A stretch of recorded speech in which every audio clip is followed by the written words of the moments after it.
Hello dear student, কেমন আছো? আশা করি প্রত্যেকে ভীষণ ভালো আছো।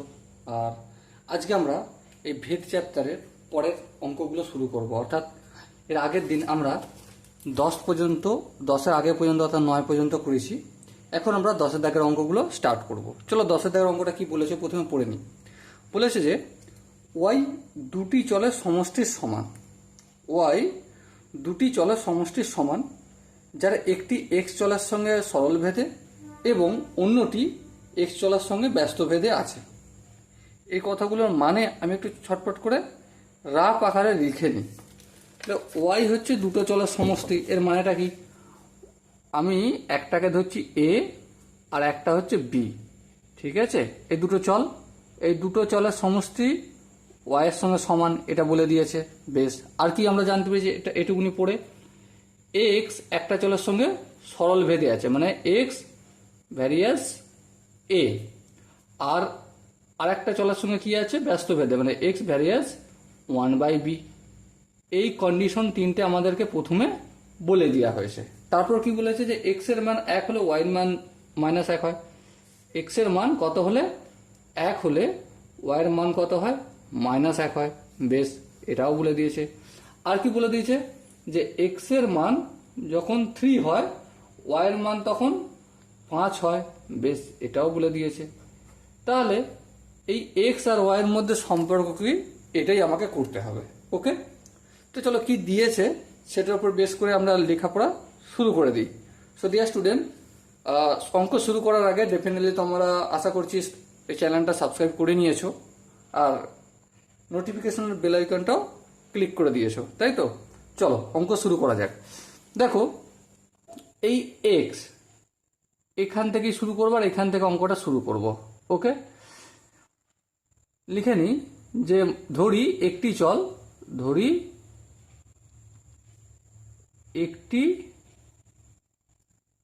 চল এ এবং অপরটি বি, এটা আমি ধরে নিলাম। ওকে, অতএব কি প্রশ্নানুসারে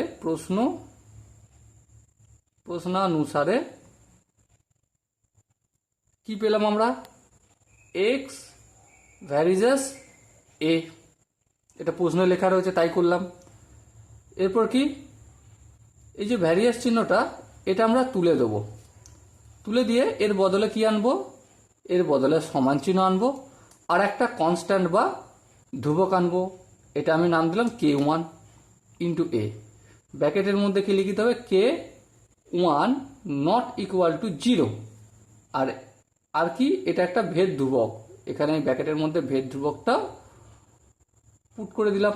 ওকে, এর পরের লাইনটা কি করব? যেহেতু a y equal to A plus b বলেছে, তাহলে আমি এখানটা এটাকে আনবো। তাহলে এক্স ইকুয়াল টু কে ও 1 ইন্টু এ ছিল না? k1 আর এ এর সঙ্গে সম্পর্ক গুণ। তাহলে k1টাকে যদি আমি ডান দিক থেকে বাম দিকে আনি, কি হয়ে যায়? ভাগের সম্পর্ক। চলো আমি নিয়ে চলে আসলাম। তাহলে এর মান কি বেরোলো? x/k1। এটা আমি 1 নম্বর সমীকরণ হিসেবে লিখলাম। ওকে, আশা করি এখানটা কারো বুঝতে অসুবিধা হয়নি। চলো নেক্সট যাই। আর একটা প্রশ্ন অনুসারে আছে।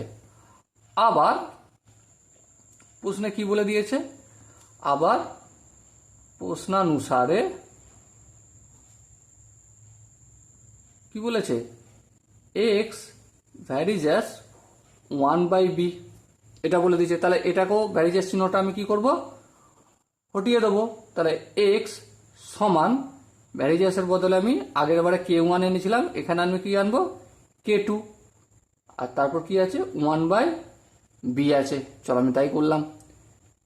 এখানে ব্র্যাকেটের মধ্যে লিখে দিতে হবে কি? k2 এনেছি, k2টা কি? k2 not equal to 0, R k2 হচ্ছে একটা ভেদ ধ্রুবক। মানে এই পুরোটা লেখার মানে হচ্ছে k2 একটা অশূন্য ধ্রুবক। ওকে, এবার লক্ষ্য করো, আমি একটু ডান দিক বাম দিক সরাবো। কেমন সরাবো দেখো, এই যে 1/b আছে, এটা যখন আমি ডান দিক থেকে বাম দিক আনবো তখন কি হয়ে যাবে? b হয়ে যাবে। বেশ, k2 লিখলাম। আচ্ছা, এক্সটার উপরে কিছু নেই, নিচে কিছু নেই। আচ্ছা, এখানে এক্স এর সাথে আমি একটা লাইন লিখেই রাখি, চলো বিএক্স লাগলাম, তা তোমাদের বুঝতে সুবিধা হবে। এবার দেখো বি এর সঙ্গে এক্স এর সম্পর্ক কি গুণের, বিটাকে আমি কি করছি বাম দিক থেকে ডান দিকে বাটাবো, তাহলে কি হয়ে যাবে ভাগের সম্পর্ক হয়ে যাবে। দেখো এটা কি পেলাম আমি 2 নম্বর সমীকরণ। ওকে, কেন করলাম তোমাদের প্রশ্ন হচ্ছে যে দাদা তুমি তো এটা করলে, আমি তো এক্সই রাখতে পারতাম বা এখানেই শেষ করে দিতে পারতাম অঙ্ক, আর একটা লাইন করলাম কেন, আবার এখানেই তো শেষ করে দিতে পারতাম, আর 2টো লাইন করলাম কেন? কারণটা কি, কারণ আমাকে দেখো এখানে বলে রেখেছে কি Y equal to A plus B, এটা জানি। তাহলে এটা কি আমি একটু সাজিয়ে লিখবো, কেমন লিখতে পারি একটু দেখা যাক। যে আবার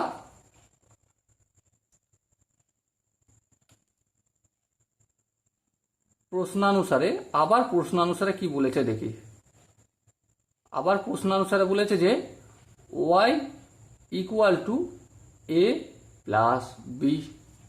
বেশ, এবারে ওয়াই এর মানটা ওয়াই থাকলো, এর মান কত, দেখো এর মান আমি এখানে পেয়ে গেছি এক্স বাই কে ওয়ান। পেয়েছি কি পাইনি? হ্যাঁ পেয়েছি। তাহলে লিখবো X by K one, plus চিহ্ন আছে প্লাস ছিল দিলাম। বি এর মান কি কে টু বাই এক্স, লিখলাম আমি কে টু বাই এক্স। এবার তোমরা ধ্যান দিয়ে দেখো এখানে এক্স এর মান একবার 1 বলেছে, যখন এক্স এর মান 1 হবে ওয়াই এর মান কি হবে -1। এই দুটো মান আমি এখানে পুট করব, চলো পুট করে দিই। ওয়াই এর মান কত -1, এই -1 পুট করে দিলাম। এক্স এর মান কত বলেছে 1, এই 1 লিখলাম by K one plus K two by X এর মান 1। ওকে, এই লাইনটা আশা করি কারো বুঝতে অসুবিধা হয়নি। চলো এরপরে আর একটা স্টেপ করি।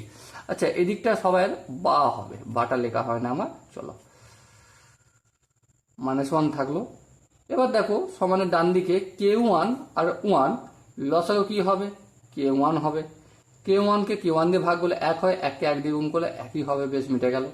প্লাস চিহ্ন আছে প্লাস চিহ্ন দিলাম, হর কি 1 তো, তার মানে কি ডাইরেক্ট গুণ হয়ে যাবে লবের সঙ্গে এই লসাগু, তাহলে কে টু ইন্টু কে ওয়ান হয়ে গেল। বেশ, এর পরের লাইনটা একটু ধ্যান দিয়ে যদি দেখি তাহলে কি পাবো, এই যে নিচে লসাগু কে ওয়ানটা হয়েছে এটা তো ভাগের আকারে রয়েছে, তাহলে এটা সমানের ডান দিকে পাঠিয়ে দিই, তাহলে গুণ হয়ে যাবে। তাহলে -1 এর সঙ্গে কে ওয়ানের গুণ করলে কি হয়ে যাবে minus K one equal to 1 plus K two into K one. এটা আমি 3 নম্বর সমীকরণ হিসাবে লিখলাম। ওকে, আশা করি এখান পর্যন্ত প্রত্যেকের বোঝা গেছে। এরপরে দেখো আবার কি লিখবো, আবার একটু ছোট করে কাজ আছে। দেখো আবার এই লাইনটা যে আমি জেনেছি না, এই লাইনটাকে আবার লিখবো। কেন আবার লিখবো, কারণ একবার বলেছে এক্স এর মান 1 হলে ওয়াই এর মান -1, আবার বলেছে এক্স এর মান 3 হলে ওয়াই এর মান 5। এটা একটু করে দেখবো। কেন করব, কারণ আমি চাইছি কে ওয়ান আর কে টুর মানটা, কারণ এখানে পুট করে এই এক্স আর ওয়াইটা বাঁচিয়ে রাখবো, যে দুটোর মধ্যে আমি রিলেশন দেখিয়ে দেবো। ওকে, সো আমি আবার লিখবো, আবার কি লিখবো, Y equal to A plus B, একইভাবে করে করে যাব। তাহলে ওয়াই ইকুয়াল টু এর জায়গায় আমি এক্স বাই কে ওয়ান লিখবো, প্লাস বি এর জায়গায় আমি কে টু বাই এক্স লিখবো। বেশ বোঝা গেল। এর পরের লাইনে দেখো ওয়াই এর মান কত বলে দিয়েছে 5, চলো 5 আমি পুট করে দিলাম। আচ্ছা, ওয়াই এর মান কত বলেছে 5 পুট করলাম। আর এক্স এর মান কত বলে দিয়েছে লক্ষ্য করো, এক্স এর মান 3 বলেছে বইতে, দেখো 3, তাহলে এক্স এর জায়গায় 3 লিখলাম, আর যেখানে কে ওয়ান ছিল সেখানে রেখে দিলাম। এখানেও নিচে হরে 3 হবে, আর এটা হয়ে যাবে কে টু। এবার দেখো ভগ্নাংশে একটু যোগ বিয়োগ করবো। ভগ্নাংশে কে ওয়ান আর 3 লসাগু কি হবে 3 ইন্টু কে ওয়ান। এবারে কে ওয়ানের সঙ্গে কে ওয়ান ম্যাচ করে গেল, 3-এর সঙ্গে এই 3-এর গুণ, 3 3-কে 9 হয়ে যাবে, প্লাস 3-এর সঙ্গে 3 ম্যাচ করলো কে ওয়ানের সঙ্গে কে টুর গুণ, তাহলে কি হবে কে ওয়ান ইন্টু কে টু। আর বাম দিকে যেমন 5 আছে তেমন থাকলো, বেশ থাকলো। এবার দেখো এই 3 কে ওয়ানটা ভাগের আকারে রয়েছে, এটাকে ডান দিক থেকে বাম দিকে নিয়ে যাবো, কত হয়ে যাবে 15 k one equal to 9 plus k one into k two. এটাকে আমি কি করছি 4 নম্বর সমীকরণ করলাম। ওকে, এখান পর্যন্ত কি কোনো অসুবিধা রয়েছে? আই থিঙ্ক অসুবিধা খুব একটা হওয়ার কথা নয়। চলো এর পরের লাইনটা করি। পরের লাইনটা কি করব, 3 নম্বর আর 4 নম্বর সমীকরণ এই দুটো সমীকরণকে আমি যোগ বিয়োগ করে দেখি। দেখো লিখে দিই এখানে 3 নম্বর ও 4 নম্বর সমীকরণ থেকে পাই, সমীকরণ থেকে পাই লিখলাম। কি পেলাম? 3 নম্বর সমীকরণটা প্রথমে লিখব, চলো পুট করি। Minus k1 equal to 1/1 plus k1 into k2। বেশ, আচ্ছা এবার 4 নম্বর সমীকরণটা থেকে কি পাচ্ছি দেখো, 15 k1 equal to 9 plus k1 into k2। ব্যাস, এবারে কি করবো? মাইনাস করবো। করতে পারবো কি মাইনাসটা নিজেরা? অবশ্যই পারবো। এখানে প্লাস চিহ্ন আছে, মাইনাস চিহ্ন করতে হবে, এখানে প্লাস চিহ্ন আছে, মাইনাস চিহ্ন করবো, এখানে প্লাস চিহ্ন আছে, মাইনাস চিহ্ন করবো। এবার ক্যান্সেল আউট হয়ে যাবে। বেশ, ক্যান্সেল আউট করে দিলাম। এবার দেখো 1 আছে আর -9 আছে, তাহলে কত হবে? -8। এটা মাইনাস k1 আছে আর মাইনাস 15 k1 আছে, তাহলে কত হবে? -16 k1। এই মাইনাস ক্যান্সেল আউট হয়ে গেল। তাহলে k1 সমান কত? 8/16। 8/16 মানে কি? 1/2। তাহলে আমরা কি k1 এর মান পেলাম? হ্যাঁ পেলাম। কত হলো সেই মানটা? 1/2। এবার প্রশ্ন হচ্ছে যে k1 এর মান যদি পেয়ে যায় তাহলে আরামসে k2 পেয়ে যাবো। চলো সেটাও করে নিই। আমি 3 নম্বর অথবা 4 নম্বর যে কোনো সমীকরণে পুট করতে পারি। চলো আমি 3 নম্বরের সমীকরণে পুট করছি। ঠিক আছে, 3 নম্বর সমীকরণে k1 এর মান বসিয়ে পাই।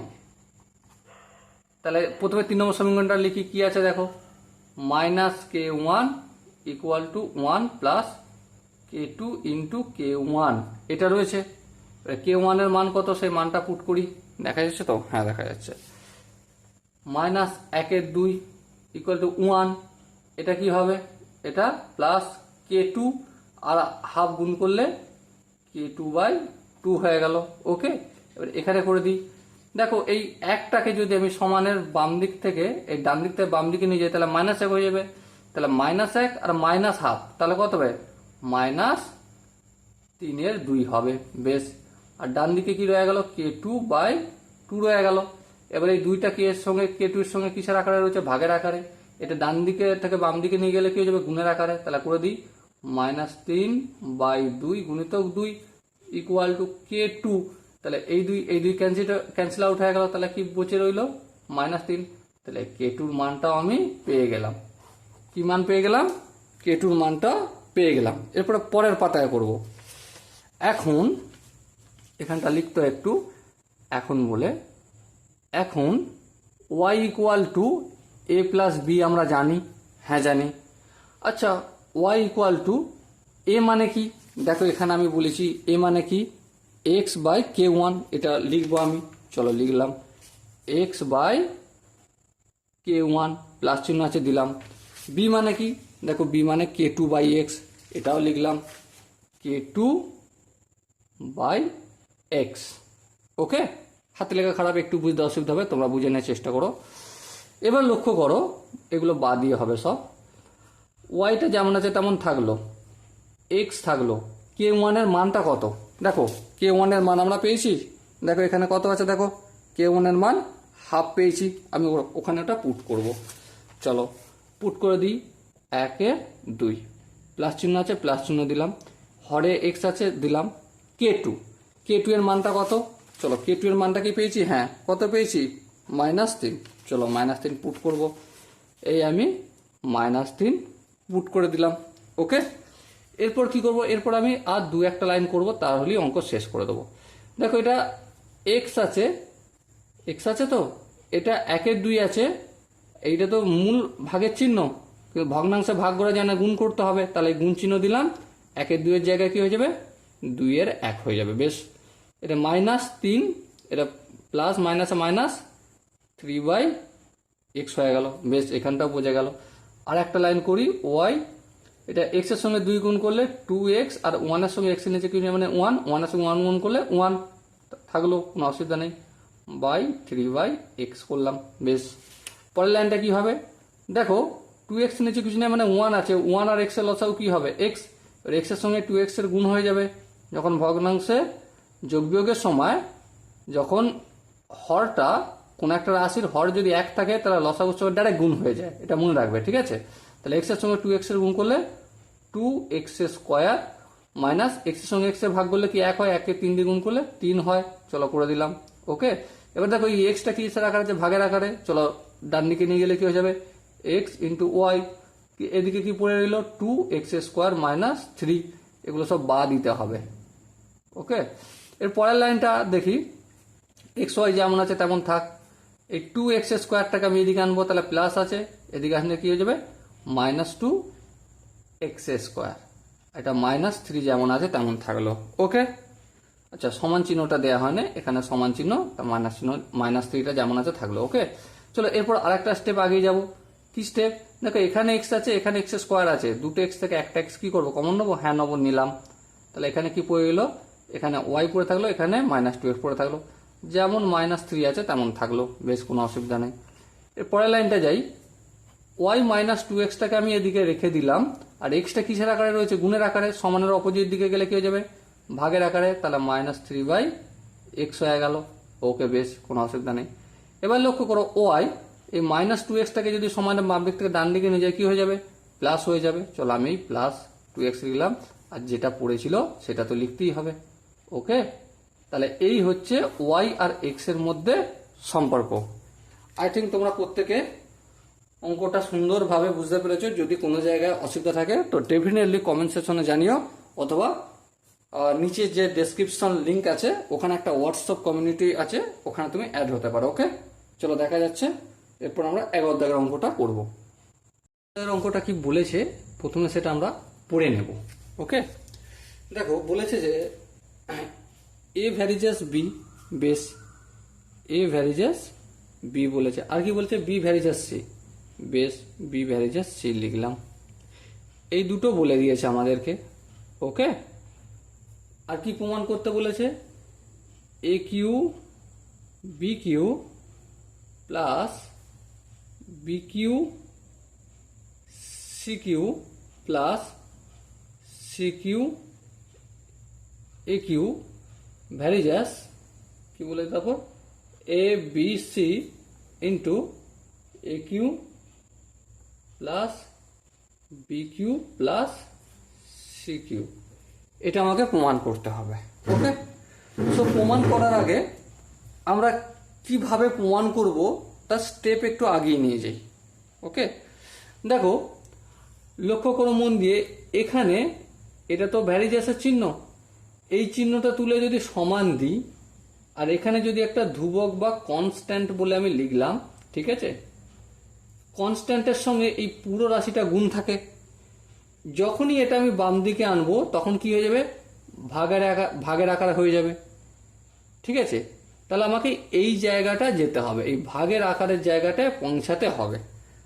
ভাগের আকারের জায়গাটা যখনই আমি পৌঁছে যাব, তার সমান সমান যখন আমি কনস্ট্যান্ট লিখে দেবো, তার মানে আমি ভাগটাকে আবার এই দিকে ঘুরিয়ে নিয়ে যাব, ঘুরিয়ে নিয়ে এই লাইনটা দেখিয়ে দিতে পারবো, তাই না? তো সেই জন্যই আমার মুদ্রা টার্গেট যে এই প্রথমের উপরে প্রথমে যে a q b q plus b q c q plus c q a q divided by a b c into a q plus b q plus c q, এইখানটায় দেখানো, এখানটা সমান কনস্ট্যান্ট দেখানো হচ্ছে আমার আসল টার্গেট বা মুদ্রা। তো ওই জায়গায় পৌঁছাতে গেলে আমাকে প্রথম কাজ কি করতে হবে, কি দিয়ে রেখেছে দেখো, এ ভ্যারিজেস বি এটা দিয়ে রেখেছে। এবার লক্ষ্য করো ভ্যারিজেস তুলবো, হ্যাঁ তুললাম, সমান দিলাম, কি আনলাম কে ওয়ান ইন্টু বি যেমন আছে লিখলাম। কে ওয়ানটা কি, কে ওয়ানটা এখানে আমি লিখে দেবো কে ওয়ান নট ইকুয়াল টু 0, আর এটা হচ্ছে একটা ভেদ ধ্রুবক, ওকে। আশা করি এখান পর্যন্ত কারো অসুবিধা নেই। এরপর দেখো এই যে রাশিটা দিয়েছে, কি দিয়েছে বি ভ্যারিজেস সি, এটার ওপর একটু অপারেশন করব। দেখো বি ভ্যারিজেস সি এর মানে হচ্ছে বি ভ্যারিজেস চিহ্ন তুলবো, তুললাম, ভ্যারিজেস চিহ্ন তোলার পরিবর্তে কি আনবো, একটা কনস্ট্যান্ট আনবো, আনলাম, কে টু লিখলাম, কনস্ট্যান্টের নাম হচ্ছে কে টু। ব্র্যাকেটের মধ্যে কি লিখে দেবো k to not equal to 0, আর কে টুটা হচ্ছে একটা ভেদ ধ্রুবক। ওকে, এরপর লক্ষ্য করো বি মানে কি, কে টু ইন্টু সি। এখানে দেখো বি মানে হচ্ছে কে ওয়ান আছে, এইখানে বি এর মানটা পুট করব, হ্যাঁ পুট করব, কে টু ইন্টু সি পুট করলাম, বেশ কোনো আপত্তি নেই। তাহলে এর মানটা আলটিমেট কি দাঁড়ালো, এর মানটা দাঁড়ালো কে one into k two into C, আর বি এর মানটা কি দাঁড়ালো কে টু ইন্টু সি। ওকে, তো এই দুটো কনক্লুশনে আমরা পৌঁছাতে পারলাম। এবারে আমি এই রাশিটাকে ধরে কাজ করব। কি রাশি ধরে, a q b q plus b q c q plus c q a q. যেহেতু আমাকে ডিভাইড করতেই হবে, চলো ডিভাইড করে দিই, a by a b c into a q plus b q plus c q সমান দিকে এই যে রাশিটার ভ্যালুগুলো পুট করব, দেখব কনস্ট্যান্ট আসছে কিনা। ওকে, যদি এসে যায় তাহলে উত্তর হয়ে গেল আমার। বড় করে একটা সমান চিহ্ন দিলাম।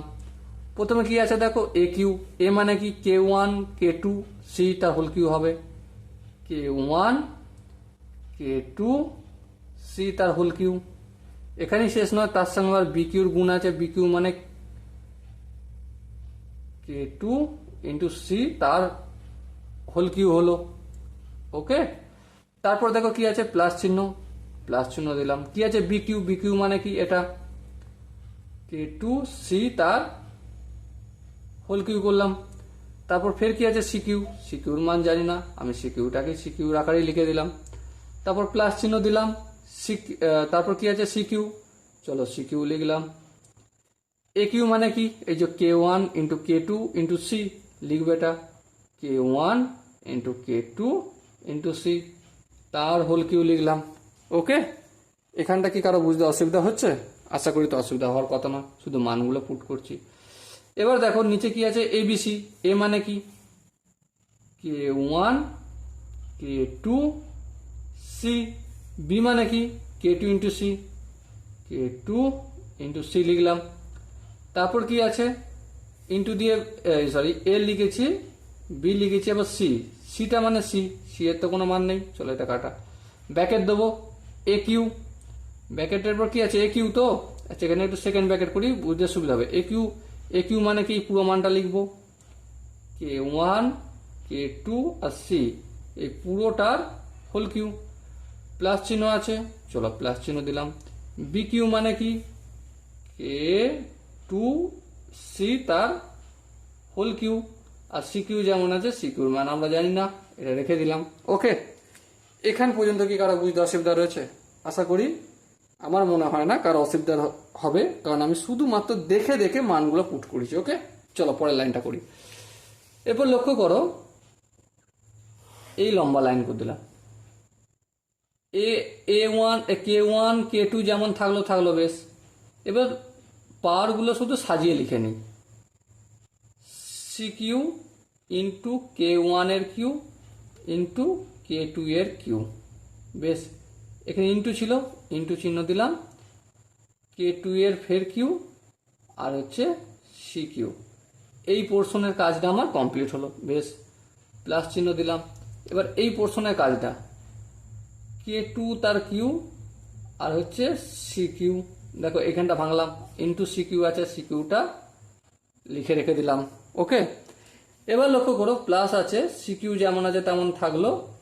এখানটা ভাঙবো, এখানটা কি আছে কে ওয়ান তার কিউ কে টু তার কিউ সি কিউ।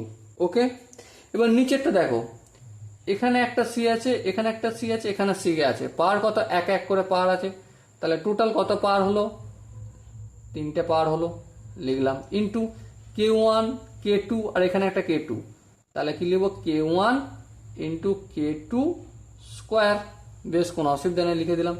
এরপর ব্যাকেটটা, এখানটা ব্যাকেট আছে, এই ব্যাকেটটা সেকেন্ড ব্যাকেট ছিল, শুধু ফার্স্ট ব্যাকেট করি। এবার দেখো কি আছে ব্যাকেটের ভিতরে, কে ওয়ান কে টু সি তার পুরোটা হোল কিউ, তার মানে কি C Q into K one Q into k two Q লিখলাম।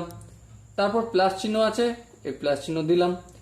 কে টু আর সি তার পুরোটা হোল কিউ আছে, তার মানে কি করব, C Q into k two তার কিউ বেস করলাম, প্লাস সি কিউ আছে, সি কিউটা থাকলো। ওকে, চলো এরপরে ফের আর একটা স্টেপ করি, আর দুটো স্টেপ করলে অঙ্ক ক্লিয়ার হয়ে যাবে। লক্ষ্য করো, এখানে একটা সি কিউ, এখানে একটা সি কিউ গুণের আকারে আছে, বেশ। এখানে একটা সি কিউ, এখানে একটা সি কিউ গুণের আকারে রয়েছে, এখানে একটা সি কিউ, এখানে একটা সি কিউ গুণের আকারে, তাহলে দুটো করে সি কিউ আছে প্রতিটা প্লাস চিহ্নের মাঝে। তাহলে দেখো আমি কমন নিয়ে নিলাম, তাহলে এই লাইনটা থেকে যদি আমি দুটো সি কিউ কমন নিই, কি পড়ে থাকবে, একটা কে ওয়ান কিউ আর দুটো কে কিউ। কে কিউ মানে কি, দুটো কে কিউ মানে কি 6 হয়ে যাবে, লিখে দিলাম 6, ছোট করে লিখে দিলাম। এখান থেকে দেখো প্লাস এই সি কিউ কমন চলে গেছে, কি পড়ে আছে, কে টু কিউ কমন যায়নি, এটা পড়ে রয়েছে, এটা আমি এখানে পুট করে দিলাম, বেশ কোনো অসুবিধা নেই। এবার এখানে দেখো এই সি কিউ আর এই সি কিউটা কমন চলে গেছে, কি পড়ে আছে, কে ওয়ান কিউ কে টু কিউ, লিখে দিলাম plus k one Q R হচ্ছে কে টু কিউ। ওকে, আশা করি এখান পর্যন্ত প্রত্যেকের বোঝা গেছে। এরপরে হরের কাজটা বাকি রয়েছে, চলো হরের কাজটা কি করা যায়। সি কিউ যেমন আছে তেমন থাকলো, কে ওয়ান যেমন আছে তেমন থাকলো, কে টু কিউ আছে থাকলো। এবার লক্ষ্য করো এই যে ব্র্যাকেটের ভিতরে আছে C Q into K one Q into k two Q, এই রাশিটা থেকে এই রাশিটা আর এই রাশিটা মানে এই তিনটে থেকে দেখো সি কিউ কমন যাবে, হ্যাঁ সি কিউকে আমি ব্র্যাকেটের বাইরে বের করে দেবো। চলো সি কিউকে আমি ব্র্যাকেটের বাইরে বের করতাম, কি পড়ে রইলো, তো এখান থেকে সি কিউ, এই রাশিটা থেকে সি কিউ যদি বাইরে বেরিয়ে যায়, কি পুরো থাকবে, কে ওয়ান কিউ আর কে টু কিউ, লিখে দিলাম কে ওয়ান কিউ আর কে টু কিউ। আচ্ছা এখান থেকে দেখো সি কিউ আর কে টু কিউ আছে, তাহলে সি কিউ তো বাইরে বের করে দিয়েছে আগে, তাহলে কি পড়ে থাকবে, প্লাস কে টু কিউ, বেশ। আর এখান থেকে সি কিউটা তো চলে গেছে, কিছু নেই মানে 1 পড়ে আছে। এবার লক্ষ্য করো এই সি কিউ ক্যান্সেল আউট করলাম, এই সি কিউ আর এই সি কিউ ক্যান্সেল আউট করলাম। এবারে ধ্যান দিয়ে তোমরা দেখো, আর এত লিখতে ভালো লাগছে না, মন দিয়ে লক্ষ্য করো, এই যে রাশিগুলো রয়েছে এর মধ্যে সবই তো কনস্ট্যান্ট রয়েছে। দেখো কে ওয়ান কে টু কে টু কে ওয়ান কে টু কে ওয়ান কে টু কে ওয়ান কে টু কে ওয়ান 1, সবই কি চলরাশি না, ধ্রুবক কনস্ট্যান্ট রয়েছে, সবই কনস্ট্যান্ট।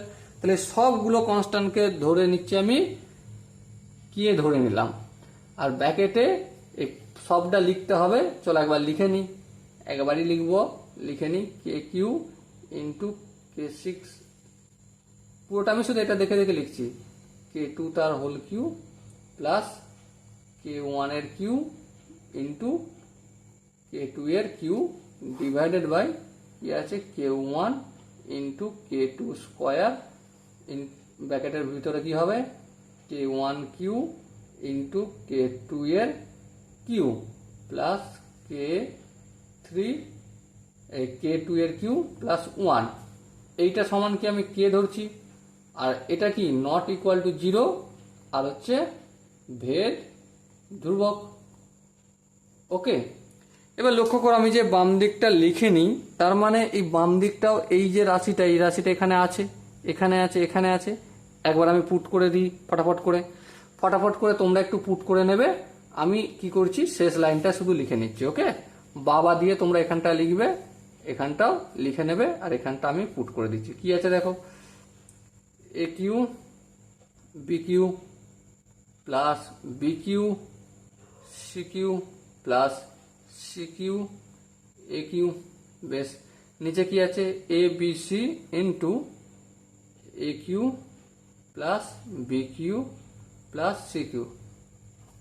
এবার তোমরা মন দিয়ে লক্ষ্য করো এই জায়গাটা, দেখো আমি কি বলেছিলাম যে এই a q b q plus b q c q plus c q a q divided by এইটা সমান কনস্ট্যান্ট প্রমাণ করতে পারলে আমার তো কাজ কমপ্লিট। হ্যাঁ আমার কাজ কমপ্লিট, তাহলে আর একটা লাইন করে নিই। কিভাবে করব, বা এই যে উপরের পোর্শনটা রয়েছে না, এই পোর্শনটা প্রথমে লিখি, a q b q plus b q c q, শুধু দেখে দেখে লিখছি আমি, আর কিচ্ছু করিনি, এখানে কোনো ক্যালকুলেশন নেই, ইকুয়াল টু কে। আচ্ছা এই যে নিচে ছিল হরের আকারে ছিল a b c into a q plus b q plus c q, এটা ভাগের আকারে ছিল, যখন ডান দিকে নিয়ে যাবো কি হবে, গুণের আকারে। চলো আমি ইন্টু দিয়ে কি করলাম, a b c into a q plus b q plus c q লিখলাম। এবারে এই যে কনস্ট্যান্ট, এটাকে কি আমরা হটাতে পারি? হ্যাঁ হটাতে পারি।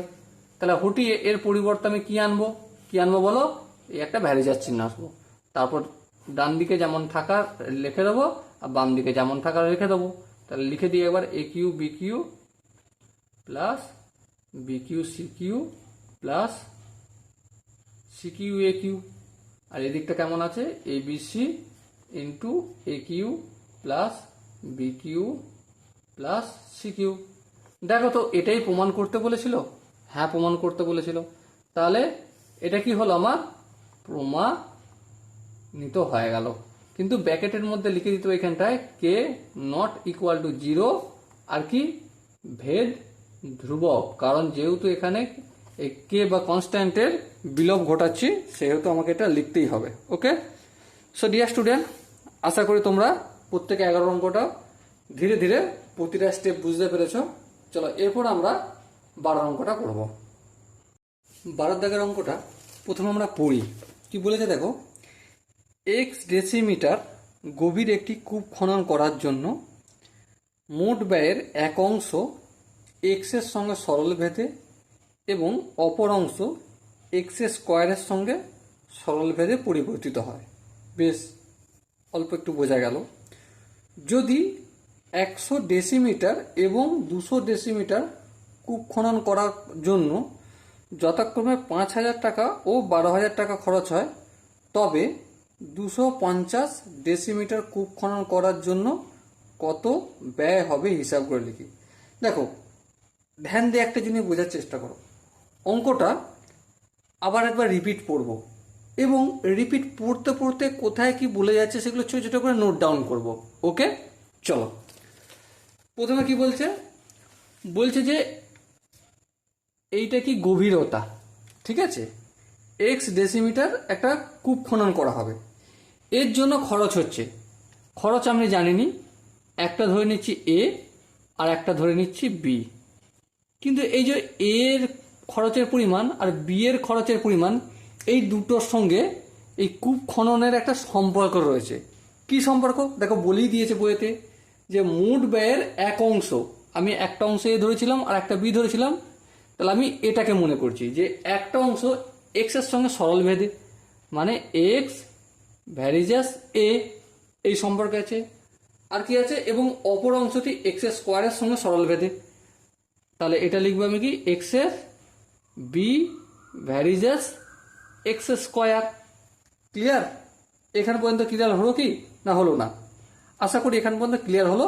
দরকার আরেকবার রিপিট করব যে এক্স ডেসিমিটার গভীর একটি কূপ খনন করার জন্য, তাহলে এটা হচ্ছে এক্স ডেসিমিটার কূপ খনন করা হচ্ছে, যার জন্য ব্যয় হচ্ছে 2 টাকা। একটা হচ্ছে এ আর একটা হচ্ছে বি।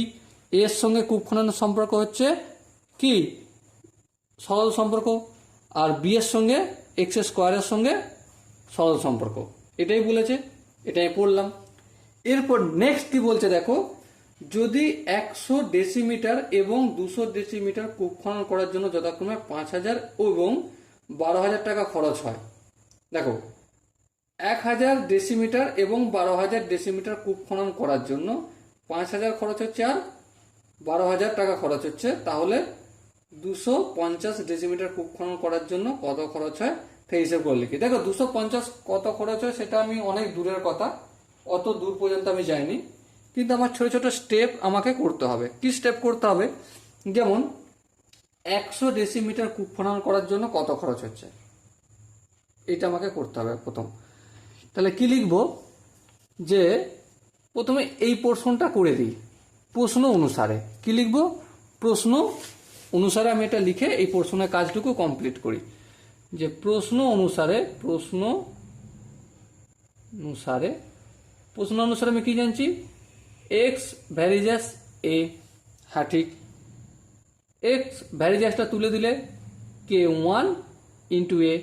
কে ওয়ানটা কি, কে ওয়ানটা হচ্ছে অশূন্য ধ্রুবক, কে ওয়ান নট ইকুয়াল টু 0, আর হচ্ছে ভেদ ধ্রুবক। এটা আমি সুন্দরভাবে লিখে নিলাম। তাহলে এই হলো। এবারে আমার একটা জিনিস মন দিয়ে বোঝো, খরচ হচ্ছে এ প্লাস বি, খরচ কি হচ্ছে এ প্লাস বি।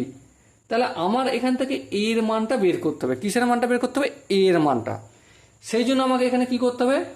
আর একটা বা দেবো, x by K one equal to a. এটাকে আমি 1 নম্বর সমীকরণ করব। বলো এই জায়গাটা বোঝা গেল কি গেল না? আশা করি বোঝা গেছে। চলো পরের স্টেপটা যাই। পরের স্টেপটা কি? এই সমীকরণটা ধরবো আমি, এখানেও সেই একই লিখবো প্রশ্ন অনুসারে। প্রশ্ন অনুসারে কি বলেছে?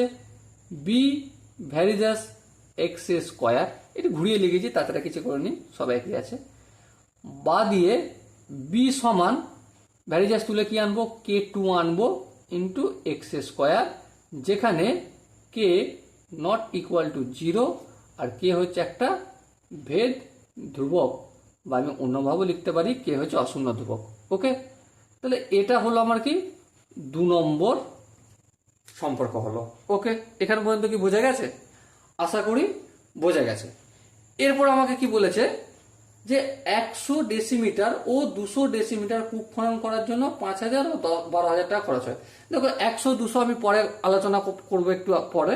তার আগে বলবো যে 100 ডেসিমিটার কূপ খননের জন্য কত খরচ হচ্ছে? 5000। 100 ডেসিমিটার মানেটা কি এটা বুঝো। কূপ খননটাকে আমি কি ধরেছিলাম? এক্স। তাহলে 100 ডেসিমিটার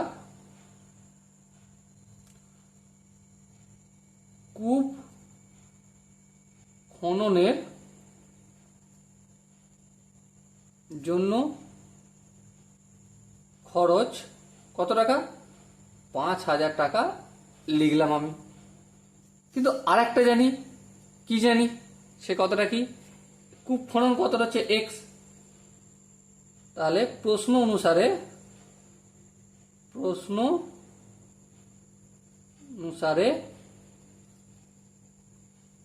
খননের পরিমাণ এক্স সমান কত? 100 ডেসিমিটার। মানে এক্সটাকে আমি 100 ডেসিমিটার করলাম। বইতে বলে দিয়েছে, দেখো ফার্স্ট লাইনেই বলেছে এক্স ডেসিমিটার গভীর কূপ। এখানেও সেই জন্য এক্সটা তো কোনো ডিজিট নয়, চলরাশি, সেই জন্য এখানে প্রথমবারে চলরাশিতে কত ধরেছি এক্সটা, বই যেটা বলেছে 100 ডেসিমিটার সেটা আমি লিখলাম। এবার দেখো এই 100 ডেসিমিটার কূপ খননের জন্য খরচ কত হচ্ছে সেটা লিখি। কত লিখব? যে 100 এভাবে লিখতে পারি শর্তানুসারে, বা বইয়ে যেটা বলে দিয়েছে সেই শর্তটাই লিখছি। কি বলেছে?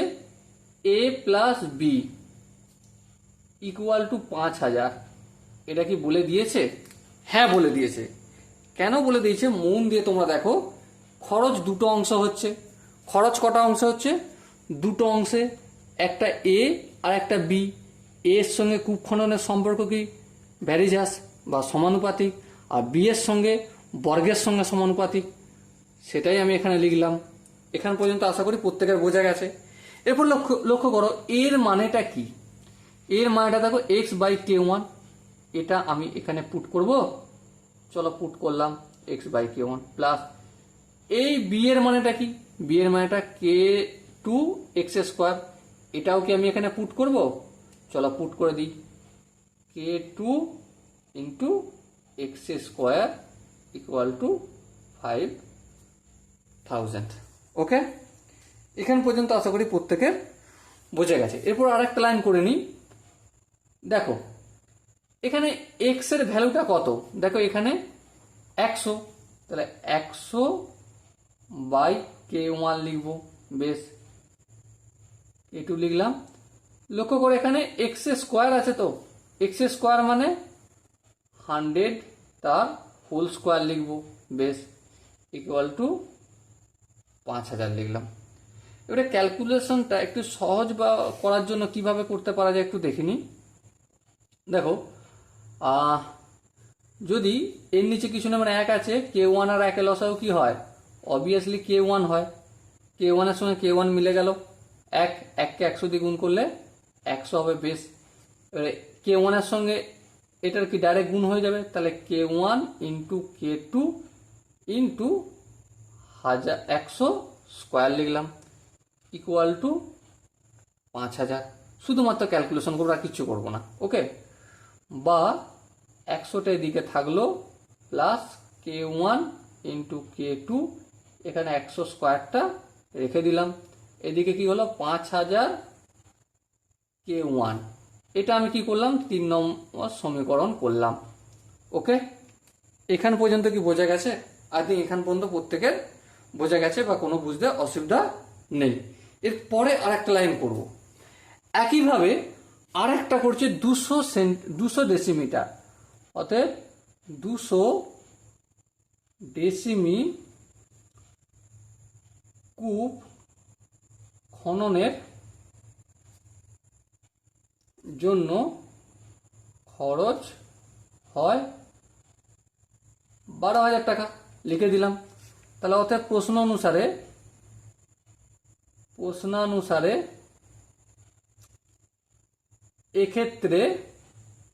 এক্ষেত্রেই তো হবে, হ্যাঁ এক্ষেত্রে x সমান কত, অবভিয়াসলি 200, ব্যাস মিটে গেল। ডেসিমিটারটা লিখতে হয়, লিখে দাও তোমরা। ওকে, লিখে দিলাম। এবারে একইভাবে শর্তানুসারে এভাবেই কাজ কমপ্লিট করব, যে শর্তানুসারে কি a plus B equal to কত, এই যে দুটো অংশে খরচ হয়েছিল, এখানে দেখো a খরচ হয়েছিল আর b খরচ হয়েছিল।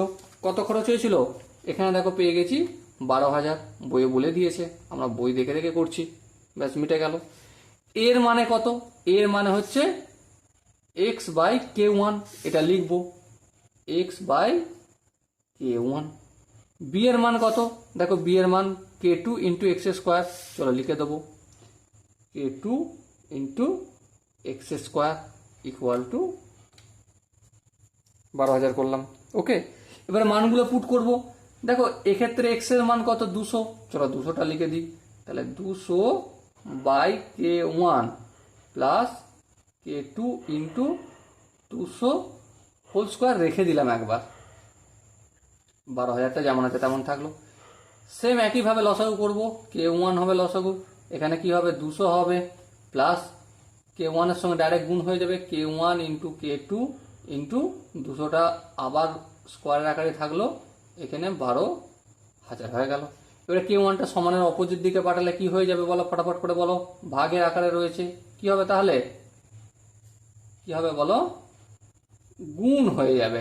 চলো এই আমি 12,000 ইন্টু কে ওয়ান করলাম, আর এটাকে আমি কি করলাম, 4 নম্বর সমীকরণ করলাম। ওকে, আশা করি প্রত্যেকের বোঝা গেছে। এবার তোমরা ধ্যান দিয়ে একটা জিনিস লক্ষ্য করো, কোনটাকে আমি ক্যালকুলেশন করে হটিয়ে দেবো সেইটা এখানে লিখবো।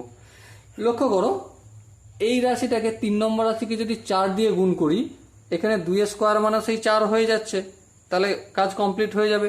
তাহলে আমি এখানে কি লিখবো, 1 নম্বর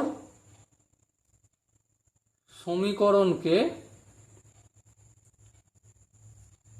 4 দিয়ে ও 2 নম্বর সমীকরণকে 1 দিয়ে গুণ করে পাই।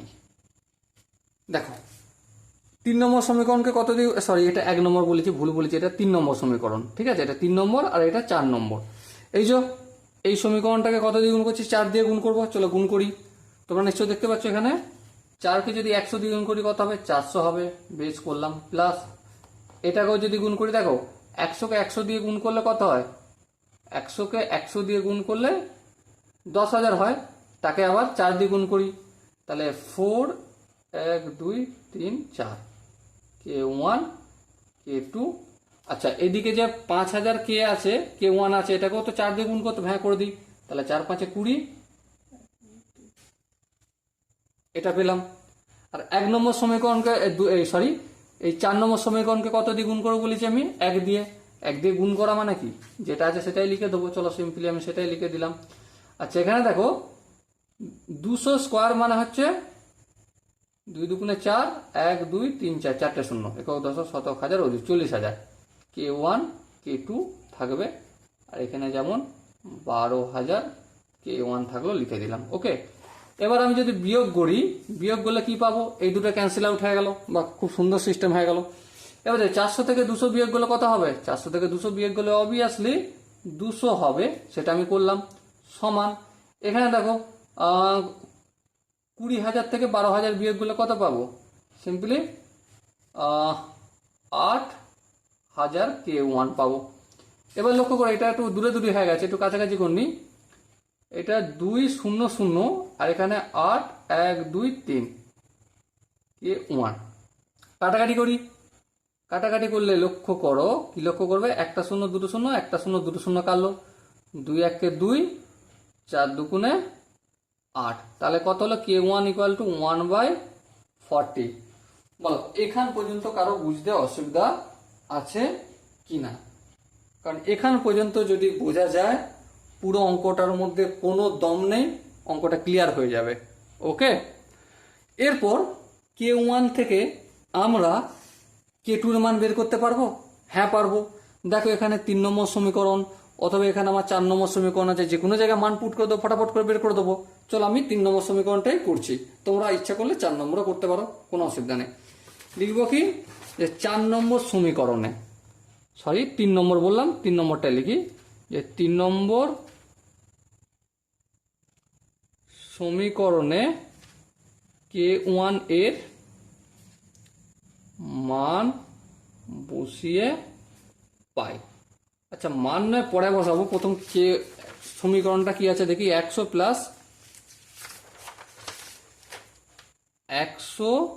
প্লাস K1 K2 তারপর 100 স্কোয়ার ইকুয়াল টু কত আছে? ইকুয়াল টু দেখো 5,000 K আছে, তাই তো? K1 আছে 5,000 K1 আছে। আচ্ছা, K1 এর মান কত?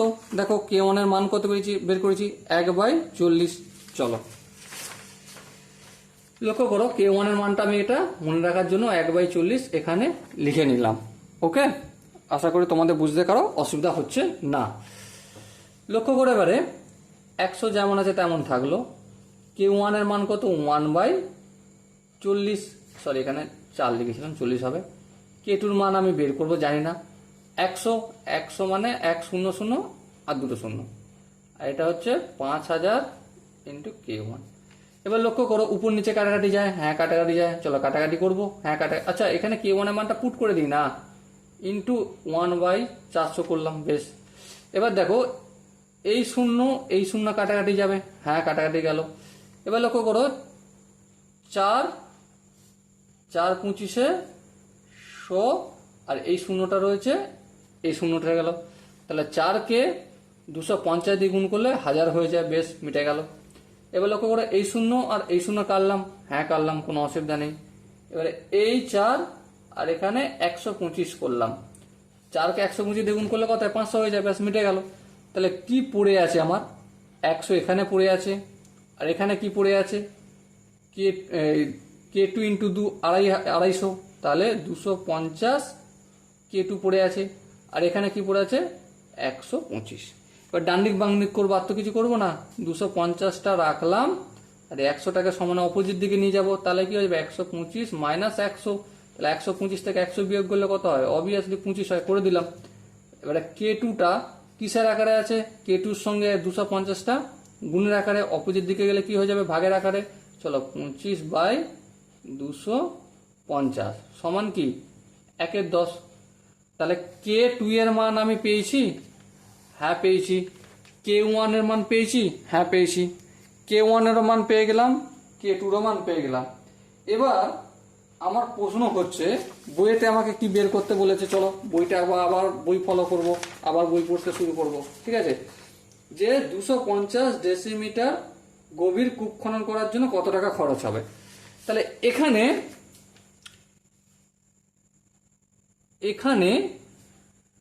x সমান 250, এখানে বলতে এই নতুন যে বইতে বলে দিয়েছে, এখানে x সমান 250। এবার আমরা কি জানি? খরচ। তাহলে মোট খরচ সমান কি? এ প্লাস বি, এ মানে কি দেখো আমরা এই পাতায় বের করেছি, এ মানে হচ্ছে এক্স বাই কে ওয়ান, এটা লিখবো এক্স বাই কে ওয়ান। বেশ, আর কি জানি, আর হচ্ছে বি মানে কি কে two into x square, b মানে হচ্ছে k two into sorry k two into আছে না ডিভাইডেড বাই আছে না ইন্টু আছে, okay, k two into x square. Okay, এখান পর্যন্ত আশা করি ক্লিয়ার আছে। এবার লক্ষ্য করো এক্স এর মান কি আমরা জানি? হ্যাঁ জানি, কারণ দেখো এই মাত্র লিখলাম 250, চলো পুট করে দিই 250। কে ওয়ানের মান কি জানি? হ্যাঁ জানি, কত? আগের পাতাতে বের করেছি, এখানে লিখে রেখেছি মনে রাখার জন্য 1/40। চলো লিখবো, হ্যাঁ লিখবো 1/40 প্লাস, সরি এটা বারবার লিখে ভুল করে ফেলছি, প্লাস চিহ্ন দিয়ে কে টুর মান জানি? হ্যাঁ জানি, কত? এই দেখো, আচ্ছা এখানটা একটু গোলমাল করে ফেলেছি, কাটাকাটি হয়ে গেছে, আমি একটু সাইডে লিখছি, কে টুর মান কত? 1/10। এক্স এর মান জানি, হ্যাঁ কত? 250, তাহলে 250 দুবার লিখে দেবো, আচ্ছা দুবারই লিখে দিই। বেশ, এবার মন দিয়ে লক্ষ্য করো, আমি একটা ছোট্ট ক্যালকুলেশন করব। 250, এই যে এই ভাগ চিহ্ন আছে, এই ভাগের বদলে 1 হলো, আর এই যে 1-এর নিচে 40 আছে, এটা টুক করে উপরে উঠে যায়, চলো উপরে উঠে গেল, তারপর প্লাস চিহ্ন, এই শূন্য আর এই শূন্য কাটাকাটি গেল। এবার দেখো 25কে 25 দিয়ে গুণ করলে কত হয়? 625, আর এখানে একটা শূন্য রয়েছে, এই শূন্যটা হয়ে গেল। ওকে, এখান পর্যন্ত আশা করি প্রত্যেকে বোঝা গেল কি? আশা তো করিয়ে যাক বোঝা গেল। চলো পরের স্টেপটা দেখো, 25কে 4 দিয়ে যদি গুণ করি কত হবে? 4 25 100, 100, এখানে একটা শূন্য এখানে একটা শূন্য, এই একটা দুটো শূন্য হয়ে গেল, আর এখানে 6 2 5 শূন্য রয়েছে। এবার দেখো যোগ করি, এই শূন্য শূন্য হবে 5, আর এই শূন্য 5 হবে 2, আর এই শূন্য 2 হবে 6, আর এই শূন্য 6 হবে, আর একটা হয়ে যাবে। তাহলে খরচ টোটাল কত হলো? 16,250 টাকা খরচ হবে। কতটা গভীর খুলতে? এই 250 কি ডেসিমিটার, তাই তো? হ্যাঁ ডেসিমিটার খরচ খুলতে, এই গর্ত খুলতে। ওকে, তাহলে প্রথম থেকে আমি আরেকবার বুঝবো, বইয়েতে কি বলেছে? প্রথমেই বলে দিয়েছে যে এক্স ডেসিমিটার গর্ত খোলা হচ্ছে, আমি ধরে নিলাম এক্স, গর্ত খোলাটা এক্স। খরচ হচ্ছে দুরকমভাবে, একটাকে আমি এ খরচ ধরেছি, আর একটাকে বি খরচ ধরলাম। এবার এই খরচের সঙ্গে সম্পর্ক কি? যতটা খোলা হচ্ছে তার সাথে সরল ভেদের সম্পর্ক। আর বি এর সাথে সম্পর্ক কি? বি এর সাথে সম্পর্ক হচ্ছে স্কোয়ারের, খরচের মানে যতটা খোলা হবে তার স্কোয়ার ভ্যারিয়াস হবে। তো সেটাই আমি করলাম। তারপর প্রশ্ন অনুসারে যেটা জানি সেটা আমি পুট করলাম। পুট করার পর 100 ডেসিমিটার কূপ খনন করার জন্য খরচ কত হচ্ছে? 5,000 টাকা। তাহলে প্রশ্ন অনুসারে এক্স সমান কত হচ্ছে এখানে? 100 ডেসিমিটার। এবার দেখো এ প্লাস বি কত বলে দিয়েছে? 5,000। এখান থেকে আমি সিম্পলি এর মান আর বি এর মান পুট করেছি, পুট করে একটা কে ওয়ান আর কে টু বের করবো কি তার একটা ইকুয়েশন তৈরি করেছি। সেম 200 ডেসিমিটার কূপ খননের জন্য খরচ কত হয় এটা লিখেছি। তারপরে তাহলে এক্স কত হলো? 200 হলো। তারপরে এ প্লাস বি সমান 12,000 বইয়ে বলে দিয়েছে, 12,000 টাকা খরচ হবে এই 200 ডেসিমিটার কূপ খননের জন্য। সিম্পলি এই ক্যালকুলেশনটা আমি করে গেছি, ক্যালকুলেশন করে একটা ইকুয়েশন পেয়েছি। এই ইকুয়েশন থেকে আমি কি বের করেছি? কে ওয়ান আর কে টুর মান পুট করেছি। তারপর কি দেখলাম, বইয়েতে ফট করে বলে দিল যে 250 ডেসিমিটার কূপ খনন করতে হবে। তাহলে মোট খরচ কত? এ প্লাস বি, কারণ আমাকে বলে দিয়েছে যা খরচ হবে সেটা দুটো ভাগে খরচ হবে, একটা এ আকারে আর একটা বি এর আকারে, যেটা প্রথমেই বলে দিয়েছি আমি এ প্লাস বি করেছি। এ মানে কি? এক্স বাই কে ওয়ান, আর বি মানে কি? কে টু ইন্টু এক্স স্কোয়ার। এবারে মানগুলো পুট করেছি, পুট করার পর আমার কত বেরিয়েছে? 16,250। আই থিঙ্ক প্রত্যেকে এটা বুঝতে পেরেছো। যদি কোনো অসুবিধা থাকে, প্রবলেম থাকে, ডেসক্রিপশনে যাও, ওখানে গিয়ে একটা হোয়াটসঅ্যাপ চ্যাটের নাম্বার আছে, সেখানে গিয়ে তোমরা ডিরেক্ট কোশ্চেন আমাকে জিজ্ঞাসা করতে পারো। ওকে, চলো এরপর আমরা পরের অঙ্কটা করব। ডিয়ার স্টুডেন্ট, দেওয়ার অঙ্কটা কি বলেছে প্রথমে পড়ি। চোঙের আয়তন ভূমির ব্যাসার্ধের দৈর্ঘ্যের বর্গের এবং উচ্চতার সঙ্গে যৌগিক ভেদে আছে। বেশ, দুটি চোঙের ভূমির ব্যাসার্ধের দৈর্ঘ্যের অনুপাত 2:3 এবং তাদের উচ্চতার অনুপাত 5:4 হলে ওদের আয়তনের অনুপাত নির্ণয় করো। তাহলে দেখো চোঙের আয়তনের সঙ্গে কার কার সম্পর্ক আছে? ভূমির ব্যাসার্ধের দৈর্ঘ্যের আর হচ্ছে উচ্চতা। সম্পর্কটা কি ধরনের সেটা আমি একটু বই থেকেই, এই যে বইতে লেখা রয়েছে এইটা ধরে খাতায় লিখছি। তা ধরি চোঙের আয়তন সমান ভি। ধরি চোঙের আয়তন সমান ভি। বেশ, ব্যাসার্ধ সমান আর একক। এটা ঘন একক হবে, ঠিক আছে, ঘন একক। আর উচ্চতা সমান এইচ। ওকে, তিনটে জিনিস লিখলাম আমি। এরপরে কি বলেছে দেখো বইয়েতে, চোঙের আয়তন ভূমির ব্যাসার্ধের দৈর্ঘ্যের বর্গের সঙ্গে সমানুপাতিক আছে। এইটা হচ্ছে ভি, কার সঙ্গে সমানুপাতিক? আর এর স্কোয়ারের সঙ্গে। আর কি বলেছে? উচ্চতার সঙ্গে যৌগিক ভেদে রয়েছে, তাহলে এই হচ্ছে আমার এইচ। এটা আমি বই থেকে পেলাম। ওকে, এখানে আমি লিখে দিতে পারি আমরা জানি, বা প্রাপ্ত তথ্য অনুসারে এটা লিখে দিলেই হবে। এটা প্রশ্ন অনুসারে এটাও লিখতে পারো, কোনো অসুবিধা নেই। প্রাপ্ত তথ্য অনুসারে আমি এটা পেলাম। বেশ, তাহলে এটাকে যদি একটু ক্যালকুলেশন করি, ভি এই ভ্যারিজিয়াস চিহ্নটা তুলে দেবো, এটার বদলে সমান চিহ্ন দেবো, তার বদলে একটা কি আনবো? কনস্ট্যান্ট ধ্রুবক আনবো, ইন্টু আর স্কোয়ার এইচ যেমন আছে তেমন থাকলো। কেটা কি? কে নট ইকুয়াল টু 0, আর কেটা হচ্ছে এক প্রকার ভেদ ধ্রুবক। ওকে, এখানটা কি বোঝা গেছে? এখানটা যদি বোঝা যায় তারপর সমস্তটাই সহজ। তাহলে এরপর আমি আরেকটু বইটা করে নিই, যে দুটি চোঙের ভূমির ব্যাসার্ধের দৈর্ঘ্যের অনুপাত 2:3। এটা আমি একটু লিখব, যে দুটি চোঙের ভূমির ব্যাসার্ধের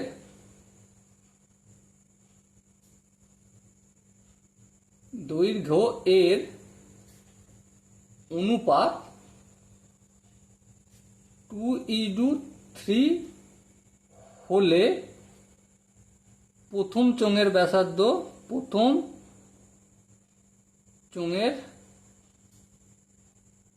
ব্যাসার্ধ কত? 2r, এবং দ্বিতীয়টির 3r। এই 2r আর 3rটা কি? যেখানে এটা লিখে দিতে পারি ব্র্যাকেটে, যেখানে আর হলো সাধারণ অনুপাত। কার অনুপাত? ভূমি ব্যাসার্ধের। সাধারণ অনুপাত ভূমির ব্যাসার্ধের লিখে দিই একটু, ভূমির ব্যাসার্ধের, এটা ব্র্যাকেটে লিখতে হবে। ওকে, লিখে দিলাম। আবার কি বলেছে? আবার উচ্চতারও বলেছে। হ্যাঁ, উচ্চতার বলেছে। দুটি চোঙের উচ্চতার অনুপাত কত? দেখো বইতে বলেছে 5:4 হলে প্রথমটির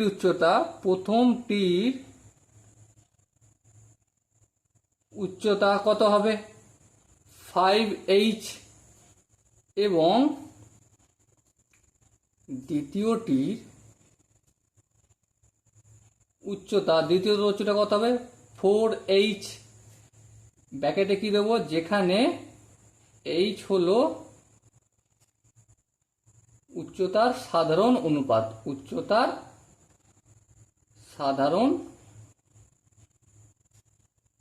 অনুপাত। ওকে, এবারে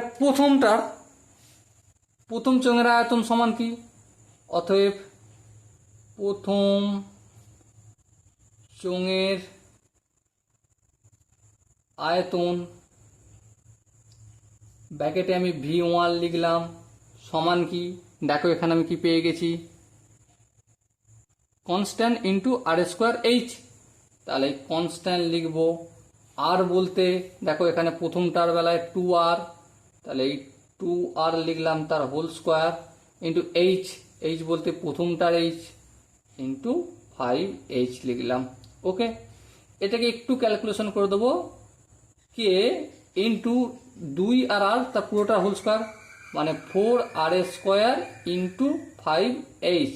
আচ্ছা, এখানে এটা ঘন একক হবে, একটু লিখে নাও ঘন একক।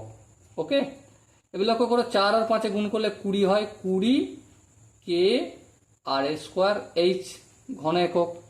বেশ, বোঝা গেল। এবার দেখো, অতএব দ্বিতীয় চোঙের আয়তন ব্র্যাকেটে V2 লিখবো সমান কি, একই সূত্র, কে এখানে ব্যাসার্ধ 2r ছিল, এখানে কত হবে 3r, চলো এই 3r তার হোল স্কোয়ার দিলাম, এইচ, এইচ বলতে এখানে 4hটা হবে, দ্বিতীয়টা হচ্ছে 4h, এই লিখলাম। আর একটা লাইন করব, আচ্ছা এখানে ঘন একক, এটাও লিখে দাও ঘন একক। ওকে, এবার দেখো 3r তার পুরোটা হোল স্কোয়ার মানে 9r স্কোয়ার ইন্টু 4h, লিখে রাখি একবার। এবার দেখো 4 আর 9 গুণ করলে কত হয়, 4 9 36 কে আর স্কোয়ার এইচ। এবারে প্রথম চোঙ আর দ্বিতীয় চোঙের আয়তন অনুপাত, তাহলে অতএব প্রথম ও দ্বিতীয় চোঙের আয়তনের অনুপাত সমান কি, প্রথম চোঙের আয়তনটা লিখব 20 ইন্টু কে আর স্কোয়ার এইচ, এই ইউজ টু চিহ্ন দিলাম, তারপর 36 কে আর স্কোয়ার এইচ। লক্ষ্য করো এখানেও কে আর স্কোয়ার এইচ আছে, এখানেও কে আর স্কোয়ার এইচ, দুটো এক আছে, তাহলে এখানে কাটা যায় না, কিন্তু আমি ফুটিয়ে দিলাম। এবার দেখো 20 আর এখানে 36, এটা কত হবে, 4 5 20 আর 4 9 36, তাহলে এটা হবে উত্তর 5:9। ওকে ভাই, বুঝাতে কি পারলাম আমি, বলো? যদি বোঝাতে পেরে থাকি তাহলেও কমেন্টে জানাও, আর যদি না বোঝাতে পেরে থাকি তোমরা হোয়াটসঅ্যাপে যে লিঙ্ক দিয়ে দিয়েছি একটা কমিউনিটি আমার, সেই কমিউনিটিতে তোমরা অ্যাড হয়ে আমাকে জানাতে পারো যে দাদা এই জায়গাটা বুঝতে অসুবিধা হচ্ছে। ওকে, চলো এরপর আমরা 14 দাগের অঙ্কটা শুরু করব। 14 দাগের অঙ্কটা প্রথমে পড়ব। কি বলেছে দেখো, যে 5 লাখ গ্রামে কৃষি সমবায় সমিতি একটি ট্রাক্টর ক্রয় করেছে। বেশ, আগে সমিতির 2400 বিঘা জমি 25টি লাঙল দিয়ে চাষ করতে 36 দিন সময় লাগতো।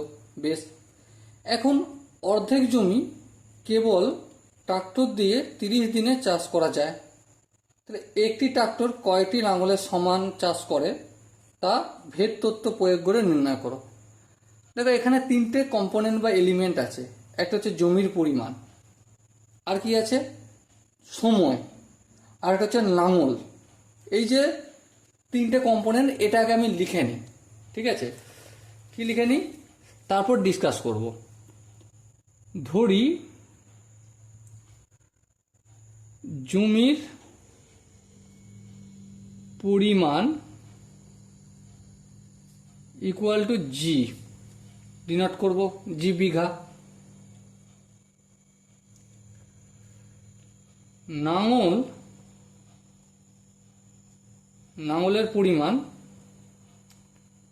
লাঙলের পরিমাণকে আমি পি দ্বারা ডিনোট করছি, পিটি।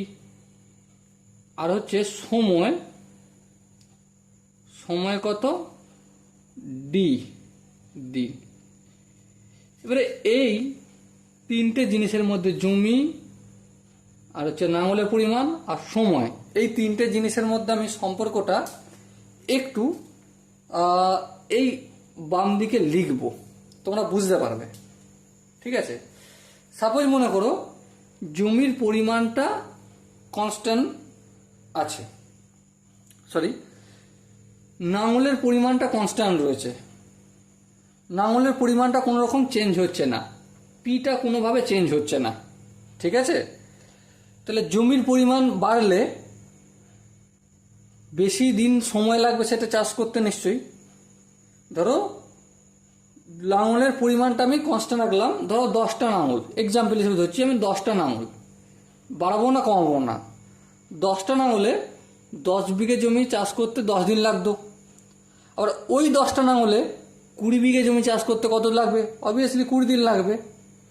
তাহলে যখন এই লাঙল ফিক্স থাকছে তখন দিনের পরিমাণটা বাড়ছে জমি বাড়লে, তাহলে জমির পরিমাণের সঙ্গে সময়ের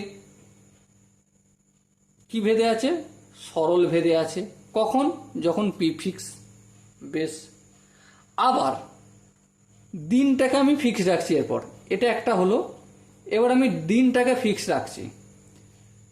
জমির পরিমাণ যদি বাড়ে তাহলে লাঙল আমাকে 10 দিনের কাজ দিয়ে শেষ করতে হবে। 10 বিঘে জমি, তাহলে লাঙলের পরিমাণ যতটা রয়েছে 20 দিন, যদি 20 বিঘা জমি হয় তাহলে ওই 10 দিনে শেষ করতে গেলে লাঙলের পরিমাণ বাড়াতে হবে না কমাতে হবে? অবভিয়াসলি বাড়াতে হবে, জমি বাড়ছে লাঙলও বাড়বে। তাহলে এখানে কি হয়ে যাবে? পিটা জমির পরিমাণের সঙ্গে সরল ভেদে থাকবে, যেখানে ডিটা থাকবে ফিক্স। তাহলে এই যে কথাটুকু আমি বললাম, এই কথাটুকু এবার লিখবো আমি। ওকে, যে আমরা জানি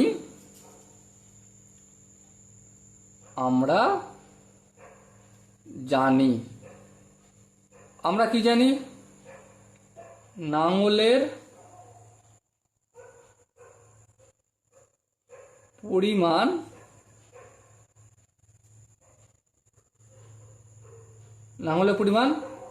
একই থাকলে বা ধ্রুবক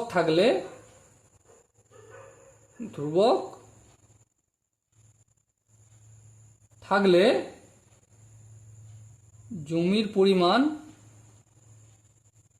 জমির পরিমাণের সঙ্গে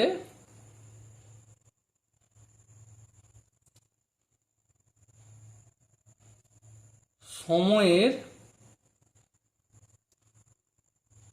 সম্পর্ক সরল ভেদে থাকে।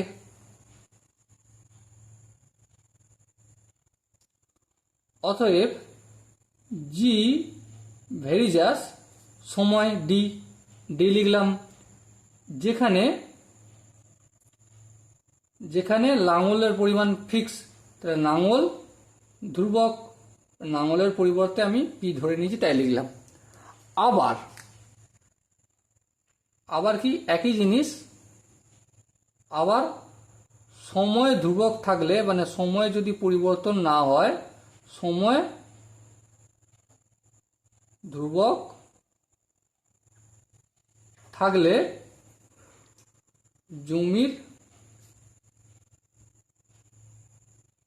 জমির পরিমাণের সাথে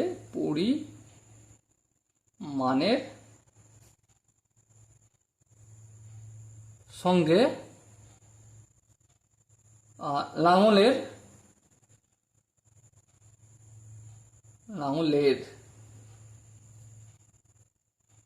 সম্পর্ক ওটাও সরল ভেদে থাকবে, সরল ভেদে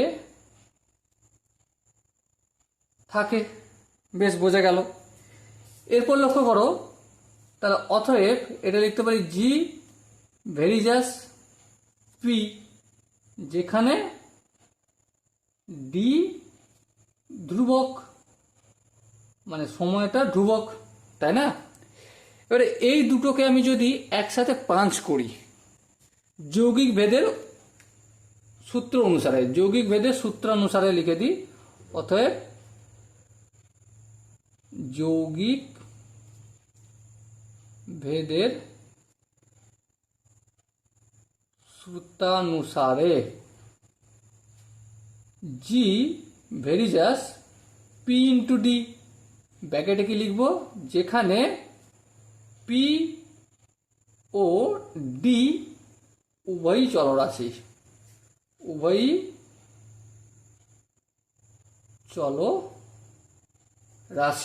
ওকে, আশা করি এখানটা প্রত্যেকের বোঝা গেছে। আরেকটা লাইন করে দিই এখানটায়। কি করব, এই যে ভেরিজেস চিহ্নটা রয়েছে এটা তুলবো, এর পরিবর্তে সমান দেবো, একটা কনস্ট্যান্ট আনবো কে, ব্র্যাকেটে লিখে দেবো কে নট ইকুয়াল টু 0, আর এটা একটা ভেদ ধ্রুবক। ওকে, আর এটা আমি 1 নম্বর সমীকরণের নাম দেবো। এবার দেখো প্রশ্ন অনুসারে আমাকে কি বলেছে, প্রশ্নানুসারে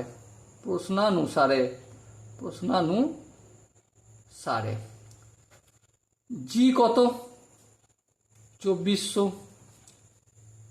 পি কত, দেখো নাঙল বইয়েতে বলে দিয়েছে, বইয়েতে কত বলেছে 25টি, চলো 25টি। টাইম কত, ডি কত বলেছে দেখো, ডি হচ্ছে 36 দিন। তাহলে অতএব g equal to k p d, ব্র্যাকেটে কি লিখবো 1 নম্বর, এই যে 1 নম্বর সমীকরণ লিখেছি, 1 নম্বর সমীকরণ থেকে পাই। জি এর মান কত, 2400, চলো লিখে দিলাম 2400, বেশ। কে এর মান জানি না, জানি না। পি এর মান কত, 25, চলো লিখে দিলাম 25। ডি এর মান কত, 36 জানি, লিখে দিলাম। ওকে, এরপর দেখো একটু সমানের ডান দিক বাম দিক ক্যালকুলেশন করব। 2400টা যেমন আছে তেমন থাকলো, 2500টা কি আছে গুণের আকার আছে, সমানের এদিকে হলে কি হয়ে যাবে ভাগের আকারে, আর 3600টা গুণের আকার আছে, এদিকে হলে ভাগের আকারে। এবার দেখো 6 6 36, আর এটা হচ্ছে 4 6 24, তাই তো? হ্যাঁ ঠিক আছে। 25 1 25, 25কে যদি 24 দিয়ে গুণ করি তাহলে কত হবে, 400 হবে। এই হ্যাঁ, তাহলে কি হলো 24/6 ইকুয়াল টু কে হলো। আচ্ছা একটু কাটাকাটি যায় তো, 24, হ্যাঁ এটা ক্যালকুলেশনটাকে ঠিক করলাম, দেখো তো 6 6 36 আর 4 6 24, 4 দুটো শূন্য, হ্যাঁ ঠিক আছে। 25 আর 400কে কাটাকাটি গেলে 24 হবে, 24/6। ওকে, এখানটা কি বোঝা গেছে? সরি, এখানটা একটু ভুল হয়েছে, এটা 600 হবে, এটা 4 9 36 হবে। আচ্ছা ক্যালকুলেশনটা আমি আরেকবার করে দিচ্ছি, এখানটায় একটু ভুল হয়েছে, লক্ষ্য করো। 2400টা থাকলো, এখানে দেখো এই 25টাকে সমানের দিকে আনবো, ভাগের আকারে করব, আর এই 36টাকে সমানের দিকে আনবো, ভাগের আকারে করব। এবার লক্ষ্য করো, আমি প্রথম কাটাকাটি করব 9 দিয়ে, 9 দিয়ে করবো কি না, কত দিয়ে করা যায়, দেখো ভাগ করে নিই, 2400কে 25 দিয়ে ভাগ করে নিই। তাহলে দেখো প্রথমে যদি আমি 240 ধরি, তাহলে 4 4 225-এ 4কে যদি 250 কত 25 দিয়ে গুণ করি তাহলে 100 হয়। তাহলে 8 9 দিয়ে 225কে গুণ করলে কত হবে, সরি 9 দিয়ে যদি 25কে গুণ করি কত হবে, 225 হবে। বেশ করলাম, 5 × 10, 5 দিতে 2 1 3, 3 × 4, 1 দিতে 0, 150। আর এটা 6 হলো, 6 25-এ 150। তাহলে 25 1-কে 25 আর 25কে 96 দিয়ে কাটলে এটা হলো 2400 হবে। ঠিক আছে, এবার দেখো তারপর আমি 3 দিয়ে কাটবো, 3 1-কে 3, 3 2 6 12 হলো, আর এটা 3 3-কে 9, 3 2 6 32 হলো।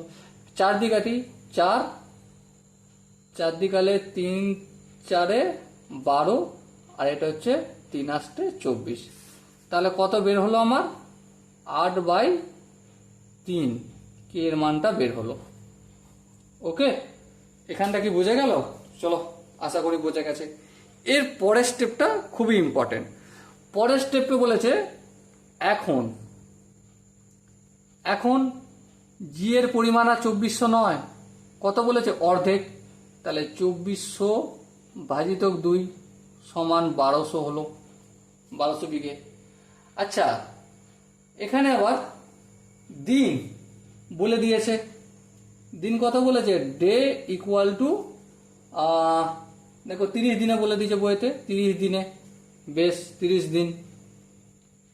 তাহলে অতএব কি g equal to k p D.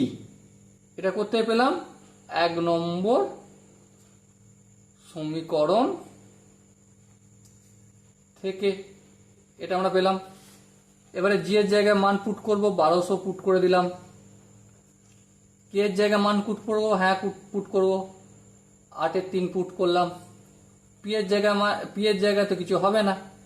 D এর জায়গায় মান পুট করবো, হ্যাঁ পুট করবো, কত 30 করে দিলাম। এবার লক্ষ্য করো, এই যে 1200টা থাকছে তেমন থাকলো, 30টা গুণের আকারে আছে, এদিকে কি হয়ে যাবে ভাগের আকারে। 8-এর 3 আছে, এটা কি হয়ে যাবে 3/8 ইকুয়াল টু পি। এই শূন্য ক্যান্সেল আউট হলো, বেশ কোনো অসুবিধা নেই। এই 3 1 3 3 1 3 কেটে গেল, বেশ। এবার দেখো 8, তাই তো, 4 2 8, বেশ। আচ্ছা, এখানে 3 4 12, 30, 2 15, তাহলে পি এর মান কত বেরোলো 15। তাহলে নাঙল কটা লাগবে, এখানে নাঙল হচ্ছে 15টা। লক্ষ্য করো বইয়েতে কি বলেছে, বইয়েতে বলেছে যে অর্ধেক জমি মানে 2400 এর হাফ মানে 1200 জমি 30 দিনে চাষ করেছে। দেখো 30 দিনে কটা ট্রাক্টর, একটা, আর সেই জায়গায় আমি লাঙল কটা লাগছে 15টা। তাহলে সেই 15টা লাঙল একটা ট্রাক্টরের সমান কাজ করতে পারে। তাহলে লিখে দিতে পারি কি, অতএব 15টি লাঙল একটি ট্রাক্টরের সমান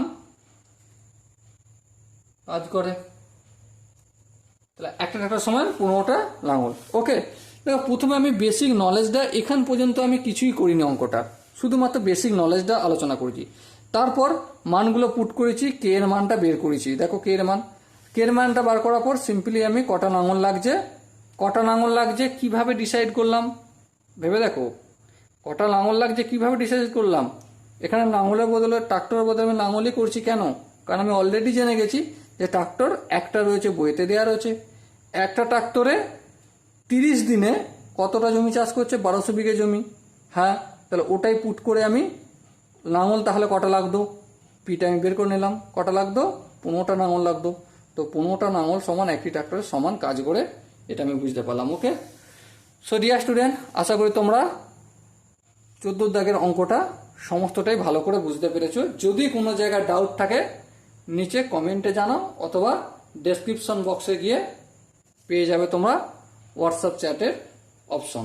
ওকে, সেখানে গিয়ে তোমরা কমিউনিটিতে অ্যাড হয়ে কোন জায়গায় আটকাচ্ছে সেটা আমাকে প্রশ্ন করতে পারো। চলো এরপর আমরা 15 দাগের অঙ্কটা করবো।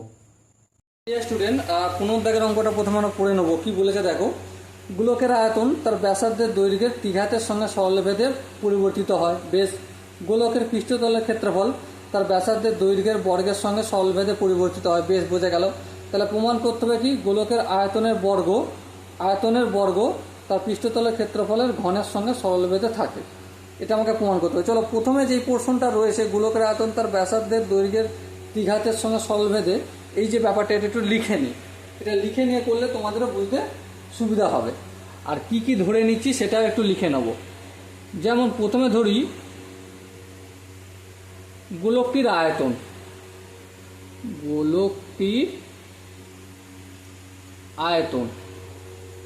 গোলকটির আয়তন কি ধরবো, ভি ধরবো। গোলকটির ক্ষেত্রফল, পৃষ্ঠতলের ক্ষেত্রফল মানে ক্ষেত্রফল কি ধরবো, এ ধরবো। আর হচ্ছে ব্যাসার্ধকে আমরা কি ধরবো, বড় হাতের আর ধরবো। এখানটা কি হয়ে যাবে ঘন একক, এটা হয়ে যাবে বর্গ একক, আর এটা হয়ে যাবে শুধু একক। ওকে, এরপর বইয়ের প্রথম লাইনটা জাস্ট করবো, গোলকের আয়তন তার ব্যাসার্ধের দৈর্ঘ্যের ত্রিঘাতের সঙ্গে সরলভেদে। এই হচ্ছে আয়তন, আর এই হচ্ছে ব্যাসার্ধ, তার ত্রিঘাত কেমনভাবে আছে, সরলভেদে আছে। এই কমপ্লিট করলাম। এখানটা আমি লিখে নেব প্রশ্ন অনুসারে। ওকে, লেখার পর এটা করব। তাহলে বা দিয়ে ভি, এই যে ভ্যারিয়াস চিহ্নটা এটা তুলবো, তুলে একটা কে ওয়ান আনবো আর আর কিউ লিখবো, আর ব্র্যাকেটে কি লিখে দেবো, কে ওয়ান নট ইকুয়াল টু 0, আর এটা হচ্ছে ভেদ ধ্রুবক। ওকে, আশা করি এখানটা প্রত্যেকের বুঝে গেছে। এরপর দেখো, এরপর আরেকটু কাজ আমি করে নেব কি, আচ্ছা করে চলো ছেড়ে দাও, পরেই করবো কোনো। আবার দেখো বইয়েতে কত সুন্দরভাবে বলে দিয়েছে যে গোলকের পৃষ্ঠতলের ক্ষেত্রফল যেটা আমি এ ধরেছি সেটা ব্যাসার্ধের স্কোয়ারের সঙ্গে সরল ভেদে আছে, ব্যাস মিটে গেল, সেটা আমি করে নিলাম। তাহলে এবার দেখো এই ভ্যারিজেসটা একইভাবে তুলবো, তাহলে এখানে নাম দেবো K2 আর আর এর স্কোয়ার। এখানে K2 এর জায়গায় কি লিখবো, K2 not equal to 0, R K2 হচ্ছে একটা ভেদ ধ্রুবক। ওকে, আশা করি এই দুটো তোমাদের বুঝতে কারো কোনো অসুবিধা হয়নি। এবার লক্ষ্য করো একটা জিনিস, কি জিনিস লক্ষ্য করবে, এখানে দেখো এখানে আর যে রয়েছে এখানে একটু ক্যালকুলেশন করে নিই। আমি কি ক্যালকুলেশন করে নেবো, এই যে আর কিউ এর সঙ্গে V1 K1টা গুণের আকারে রয়েছে, এটাকে আমি ভাগের আকারে করে নিই। বেশ, এবারে দেখো এই যে আর এর পাওয়ারটা 3 আছে, যখন সমানের অপোজিট দিকে পাঠাবো কি হয় সেটা একটু সূচকের সূত্র ধরে করে নিই। ধরো এ কিউ আছে, এ কিউ এটা সমান বি আছে, তাহলে এ সমান কি হয়ে যাবে, বি টু দি বার পাওয়ারটা কি হয়ে যাবে, 1/3 হয়ে যাবে। এটা হচ্ছে সূচকের একটা ফর্মুলা, আমি সেই ফর্মুলাটা এখানে অ্যাপ্লাই করব, তাহলে পুরোটার ফর্মুলা পাওয়ার কি হয়ে যাবে, 1/3 হয়ে যাবে। এটা হচ্ছে 1 নম্বর হিসেবে লিখে নেবো। এখানটা আমি করবো বলছিলাম, আমি একটু পরে করলাম। ওকে, এবারে দেখো এখন আমি কি জানি যে এ সমান K2 আর এর স্কোয়ার জানি, বেশ ঠিক জানি, কোনো অসুবিধা নেই। এ সমান K2 যেমন আছে তেমন থাকলো। এবার এইখানটা তুমি মন দিয়ে লক্ষ্য করো, আর মানেটা কি, আর মানে এই যে V/K1 তার 1/3, এটাই তো দেখো আর এর মানটা। আর এখানে যে স্কোয়ারটা রয়েছে এই স্কোয়ারটা এর সাথে গুণ হয়ে গেল, পার তো গুণ হয়ে যায়। আর এখানে কি লিখে দেবো, 1 নম্বর সমীকরণ থেকে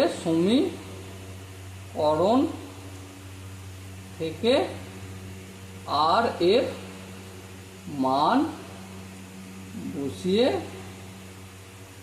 পাই। ওকে, এবার মন দিয়ে একটা দুটো জিনিস লক্ষ্য করবে তোমরা, যেমন ধরো এখানে K2 যেমন আছে তেমন থাকলো। এখানে লক্ষ্য করো এই যে পাওয়ারটা ডিভাইডেড বাই রয়েছে, এটা যখন সমানের অপোজিট দিকে যাবে তখন কি হয়ে যাবে, আমি এটা আগেও দেখিয়েছি, এখন আরেকবার দেখাচ্ছি যে a পাওয়ার m সমান b যদি হয় তাহলে a সমান কি হবে, b to the power 1/m হয়ে যায়। তাহলে এখানে 1/m যেটা রয়েছে সেটা যখন অপোজিট দিকে যাবে তাহলে 1টা হটে যাবে। তাহলে এখানে এই কিউটা 1/, আছে, এই কিউটা যখন এদিকে পাঠাবো তখন এই কিউ হয়ে যাবে। আর এখানে দেখো v এখনও তো K1, আর এখানে দেখো 1/2টা পড়ে রয়েছে, আমি সেটা লিখলাম, বেশ কোনো অসুবিধা নেই। বা AQ দেখো এখানে K2 ইন্টু দেখো K1 স্কোয়ার হবে, আর এটা V1 এর স্কোয়ার হবে, বেশ কোনো অসুবিধা নেই। এবার একটু ভাগ করে নেবো, কি ভাগ করে নেবো, AQটা থাকলো সমান থাকলো দেখো K2 আর K1 তার স্কোয়ার, এটা একটু আলাদা করে লিখলাম, ইন্টু ভি স্কোয়ার লিখলাম, হ্যাঁ লিখলাম, বেশ। এবার এই পুরো পোর্শনটাকে ভেবে দেখো, এই পুরো পোর্শনটা একটা ভেদ ধ্রুবক, হ্যাঁ ভেদ ধ্রুবক। তাহলে এই পুরো পোর্শনটাকে তুলে আমি ভ্যারিয়াস চিহ্ন আনতে পারি, হ্যাঁ আনতে পারি, আর এটা হয়ে গেল এই। তাহলে এবারে দেখো এইটা আমরা কি করলাম, প্রমাণ করলাম। উত্তরে কি জানতে চেয়েছে সেটা দেখি। দেখো গোলকের আয়তনের বর্গ, আয়তন এ দেখো আয়তন ভি এর বর্গ কি বলেছে, পৃষ্ঠতলের ক্ষেত্রফলের ঘনের সঙ্গে সরল ভেদে থাকে। দেখো পৃষ্ঠতলের ক্ষেত্রফল হচ্ছে এ ধরেছিলাম, দেখো এখানে আমি কি ধরেছিলাম, ক্ষেত্রফল এ ধরেছিলাম, পৃষ্ঠতলের ক্ষেত্রফল এ ধরেছিলাম, এর ঘন মানে কিউ এর সঙ্গে সরল ভেদে থাকে। দেখো প্রমাণ করে দিলাম। দেখো অঙ্কটার মধ্যে কিছু নেই, যা বলেছে এখানে আমি সেটাই করেছি। ভি ভ্যারিয়াস আর কিউ, এখানে আর এর মানটা করে নিয়েছি আর এখানে সেই আর এর মানটা পুট করে ক্যালকুলেশন করে গেছি। ওকে, সো ডিয়ার স্টুডেন্ট, আশা করি তোমরা প্রত্যেকে 15 অঙ্কটা বুঝতে পেরেছো, বা আজকের পাঠের যতগুলো অঙ্ক হলো একটু লেন্দি অঙ্ক ছিল, দীর্ঘ উত্তরধর্মী টাইপের কোশ্চেন ছিল। সো এখানে যদি তোমাদের কোনো ডাউট থেকে থাকে তো ডেফিনেটলি তোমরা কমেন্ট সেকশনে জানিও, এবং নিচে ডেসক্রিপশনে যেও, ওখানে তুমি পেয়ে যাবে হোয়াটসঅ্যাপ চ্যাট, একটা লিঙ্ক পেয়ে যাবে। ওখানে তুমি চ্যাটে আমার সাথে কথা বলতে পারো। আমার যে জায়গাটা ডাউট থাকবে তুমি বলবে, 1-to-1 ভিডিও কলিংয়ে, অথবা সেই টপিক্সের ওপর বা সেই অঙ্কটার উপর স্পেসিফিক করে একটা ভিডিও বানিয়ে তোমাকে পাঠিয়ে দেবো, আরও সিম্পলিফিকেশন, আরও সহজ সরল করে। ওকে, চলো দেখা হচ্ছে নেক্সট সেশনে। ততক্ষণ পর্যন্ত জয় হিন্দ।